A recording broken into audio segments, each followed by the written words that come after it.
India and Malaysia on Sunday unveiled an expansive roadmap to deepen their comprehensive strategic partnership, placing strong emphasis on semiconductors, digital payments, defense cooperation, and trade facilitation, following wide-ranging talks between Prime Minister Narendra Modi and his Malaysian counterpart Anwar Ibrahim in Kuala Lumpur. The joint statement issued after one-on-one and delegation-level meetings underscored a clear intent by both sides to future-proof bilateral ties amid global economic uncertainty, supply chain disruption, and evolving security challenges in the Indo-Pacific. The visit, Modi's first official trip to Malaysia since the partnership was elevated to Comprehensive Strategic Partnership in 2024 August, marked a decisive shift from traditional cooperation to strategic and technology-driven engagement. A key outcome was the decision to deepen collaboration in semiconductor sector, which both leaders described as strategic for global technology resilience. Both countries also reiterated zero tolerance for terrorism,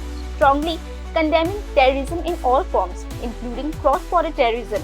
They agreed to strengthen cooperation in counter-radicalization, combating terror financing, and preventing misuse of emerging technologies by terrorist groups, while also addressing linkage between terrorism and transnational organized crime. Bureau Report News Now.